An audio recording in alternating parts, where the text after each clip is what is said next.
Doctor ইউনূসের সমাপ্তি ঘটে বিদায়ের শেষ ভাষণে যা তিনি বললেন সবার জন্য অত্যন্ত শিক্ষণীয় বিষয়। আগে ভিডিওটি দেখুন। প্রিয় দেশবাসী, বিগত 18 মাস আমার উপর অর্পিত দায়িত্ব নিষ্ঠার সাথে পালন শেষে একটি নির্বাচিত সরকারের কাছে দায়িত্ব হস্তান্তরের প্রাক্কালে অন্তর্বর্তী সরকারের প্রধান উপদেষ্টা হিসেবে আজ আমি আপনাদের কাছ থেকে বিদায় নেবার জন্য উপস্থিত হয়েছি।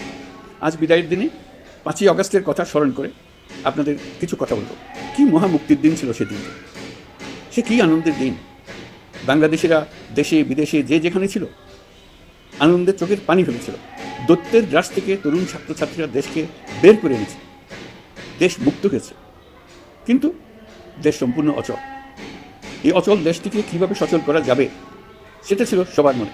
অভ্যুত্থানের ছাত্র নেতারা ঠিক করলো দেশকে সচল করার জন্য একটি সরকার লাগবে। সরকার গঠন ও চালাবার জন্য তারা আমাকে খবর দিল। আমি তখন বিদেশে, আমি দায়িত্ব নিতে রাজি না। তারা জাতির প্রতি কর্তব্য পালনের কথা বলে আমাকে রাজি করালো। 18 মাস পর এখন আমার যাওয়ার পালা। আমি আজ আমার কাজ হতে বিদায় নিতে আপনাদের সামনে এসেছি। আমাদের প্রথম কাজ ছিল দেশকে সচল করা। এটি ছিল সবচেয়ে কঠিন কাজ। যারা দেশকে লুটে পুটে খেত তারাই দেশের এই যন্ত্র চালাতো। তাদের একান্ত অনুগত লোকজন নিয়ে অভ্যুত্থানের সঙ্গে সঙ্গে সবাই পালিয়ে গেছে। বড় কর্তা পালিয়েছে, মাঝারি কর্তা পালিয়েছে, অন্যরা ভোল পাল্টিয়েছে অথবা আত্মগোপনে চলে গেছে। কেউ নানাজনের সুপারিশ নিয়ে আসছে, তারা অভ্যুত্থানের গোপন সৈনিক ইত্যাদি। সরকারের ভেতর যারা পালিয়ে যাননি তাদের মধ্যে কাকে বিশ্বাস করবেন, কাকে বিশ্বাস করবেন না, এটি মহাসংকট হয়ে দাঁড়ালো। যতই মৃতদেহের অঙ্গ প্রত্যঙ্গবিহীন দেহের সন্ধান আসছিল ততই তারা চিহ্নিত হচ্ছিল। সেই থেকে 18 মাস চলে গেছে।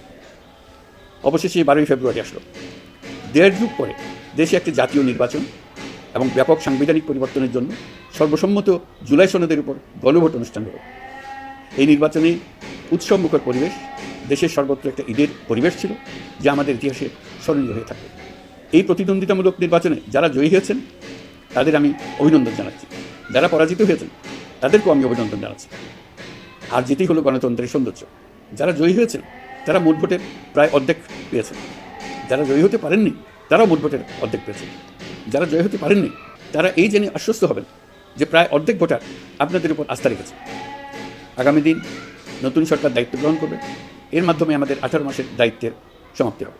24শে জুলাই মাসে বাংলাদেশের মানুষ এক অভূতপূর্ব অভ্যুত্থানের মধ্য দিয়ে তাদের মুক্তি, আকাঙ্ক্ষা ও মর্যাদার দাবি উচ্চারণ করেছে।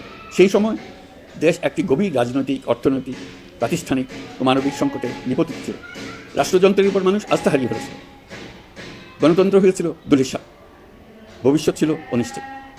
ঠিক সেই সংকটময় সময়ে আমাকে আহ্বান জানানো হয়েছিল একটি লক্ষ্য সামনে রেখে বাংলাদেশকে আবার স্বাভাবিক জীবনে ফেরানোর জন্য।